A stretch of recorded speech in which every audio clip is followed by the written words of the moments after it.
Another one of the seven tests in the book, the CEO test, is transformation.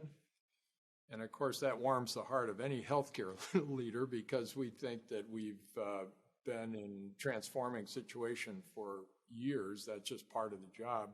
You read the book and you get the feeling that that's happening probably in most industries these days. Is that what you picked up in your interviews? Yeah, and I think everything's been accelerated just since the pandemic started. I mean, to me, part of the step back is that we have to acknowledge there's, three big kind of tsunamis rolling across corporations right now. One is sort of the nature of work itself, right? Hybrid, remote, just how work is being done. To me, the second one is the role of companies in society, and not just because of sort of the racial injustice of that coming to the fore last year, but I think we are in this moment where, it's stakeholder capitalism, not shareholder capitalism. Employees increasingly feel like they should have a voice and a vote in the company's policies.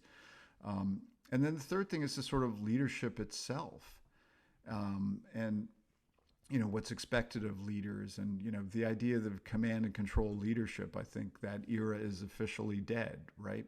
So I think and then you layer on top of that. I mean, everybody's made the point that it's like 5 years of digital acceleration have happened in a matter of months. So it has been a transformative time, and I think all companies are doing that. And the problem, the big challenge for anybody who's in a leadership position is just that most people don't like change, right? Like some people love it and they love the ambiguity and the uncertainty and the gray areas and all that, and they really lean into it.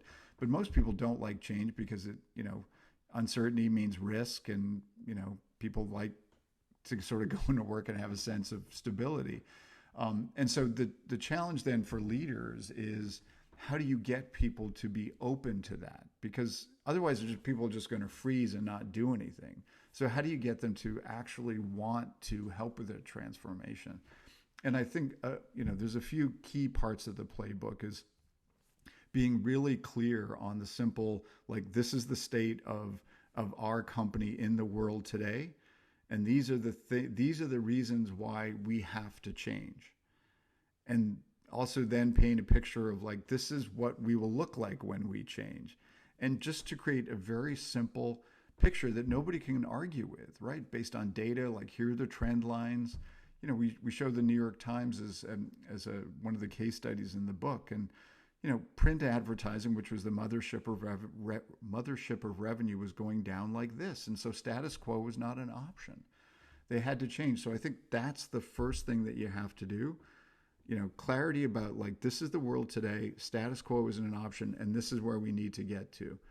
And then I think another important insight that I heard from some leaders is just framing up the conversation in terms of, let's be clear about what is not going to change.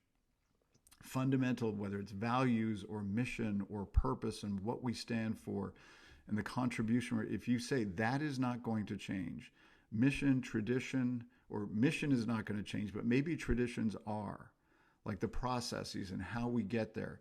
Just setting up that framework, I think, makes people a little more open to being up for that. And I think the final point I'll make is that, if you imagine a leader on a stage sort of setting out the case for transformation, that inevitably somebody's going to put up their hand and they go, well, how do we know this is going to work? Right. And I do think that's one of those CEO tests. And I think a simple monologue that I've heard from some of the leaders I've talked to is like, look, just be honest. I cannot be certain that 100% that this is going to work. I can only be like 70% certain that this is going to work. But what I need is everybody to be 100% committed to making this work. And if the world changes or if our theory changes, we'll let people know and we'll adjust. But just having those simple frameworks so that people go, okay, I can sign up for this.